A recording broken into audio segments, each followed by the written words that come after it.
With a back catalogue featuring such varied settings as Fantasy Far East Islands, Portuguese parks, small-town American football fields and, London, you can't really accuse Cloak and Dagger of having a narrow focus. And they're adding the Indonesian jungle to that list with Sumatra Fate of Yandi, available on Steam and itch.io for Windows only. Disclosure part first. Much like with my previous video, I met the developers at AdventureX 2018, they were nice, and those two facts might explain why they sent me a free Steam key for the game. And with that out of the way, we can do some story words. It's November 18th in Sumatra, Indonesia. The fellow on the scooter here is Yandi, our protagonist, and he's braving the rain to get to his work at a logging company, which might be a first as far as my adventure game experiences go. He's found it to be an enjoyable 4.5-year experience, which is unfortunate since he's been there for 5. The newly installed boss has turned out to be a bit of a knobber, you see, amply demonstrated by said boss berating his employees before sending them out on a job.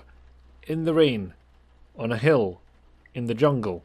The game heavily implies that this is a bad idea, as do the two employees given the task, but Bossman brushes them off. Yandi is a bit miffed, but at least he gets to head out with his best friend Ramdan. If they weren't best friends before, it was probably cemented when Ramdan introduced Yandi to his wife, Adoratna, although if this boss keeps up his knob-end ways, that might not be the case for much longer. It's been a bone of contention recently. Anyway, Yandi and Ramdan head out on the job and almost complete it before half the goddamn hill comes down on them, sweeping Yandi into the river and washing him downstream. When he awakes, he's thankfully and miraculously not injured, but he is alone and lost in the jungle. No idea where he is, how far he's travelled from home, or how he's going to get out of this situation. It might sound like I'm setting this up as a survival game of some kind, but no, this is a straight up point and click adventure. We've got a 2-button interface, left click to do, right click to examine, pop out inventory at the top of the screen. Even the puzzles are limited to the object inventory variety. If you're hoping for something more survival orientated, like building your own campfire for example,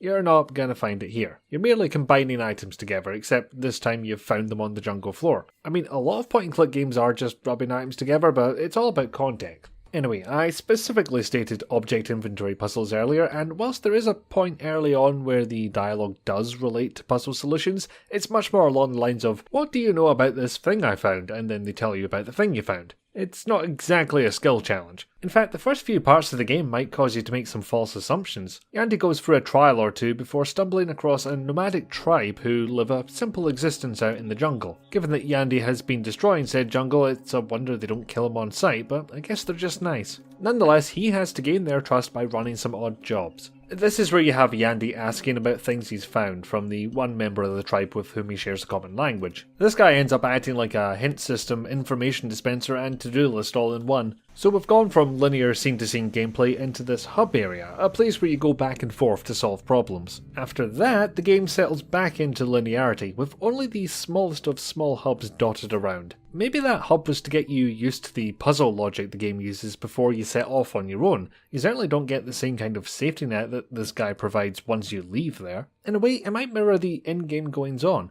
The village prepares Yandi for a long and taxing journey by familiarising him with the dangers of the jungle before he casts off the safety net of the tribe. That's one of those theories I'm happier not to have confirmed one way or the other though. Speaking of linearity, this is one of the simpler titles from Cloak and Dagger games. The last 2 games I've played from them were Football Game with its scattered story and perplexed protagonist, and Legend of Hand, which has a goddamn RPG battle system hiding inside it. Go into this expecting a point and click adventure without any added extras, and you won't be disappointed is what I'm saying. Mind you, for a game that's only around 3 hours long, there's quite a few changes of scenery packed in. To that end, there's a couple of screens containing nothing but objects with flavor text descriptions. Some might call these screens pointless, some might suggest it's to evoke the feeling of an endless jungle and the isolation you might feel trapped in a similar situation. It's a bit hard to tell when the story is as compacted as this one is. Whatever particular task is at hand, or whichever plot revelation expands the get home through line,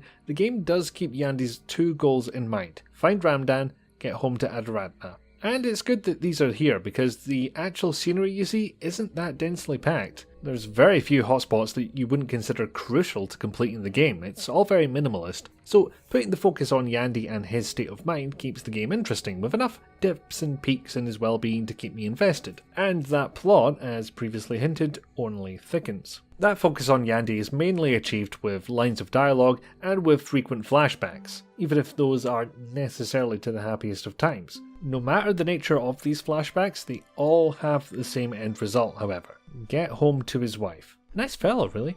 He wants to get out of the situation and back to his life as he knows it. You may have already guessed that this isn't going to happen, that he's going to come out of this experience changed.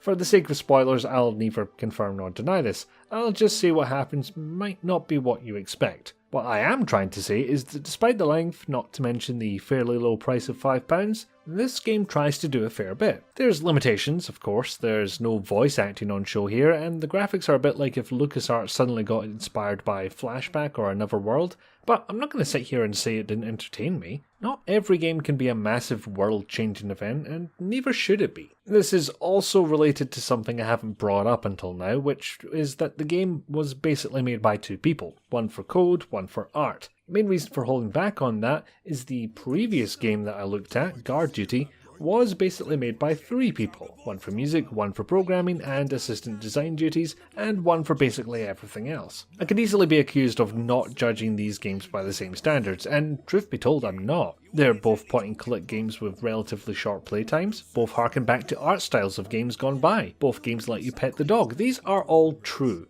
There's a simple reason for judging them differently.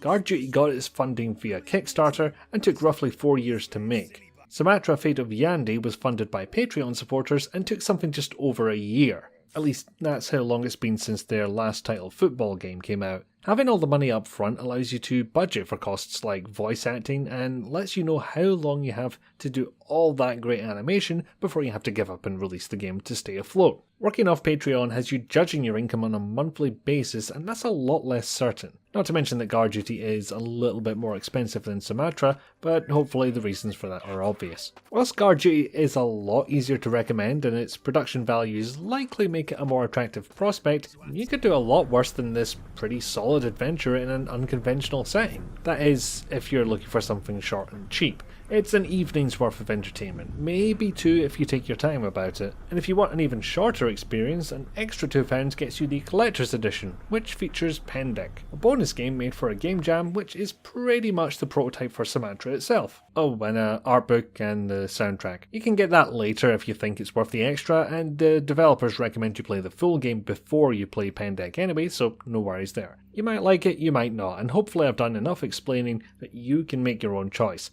But if you're looking for that all-important soundbite of me giving an opinion, I thought it was a decent evening's fun.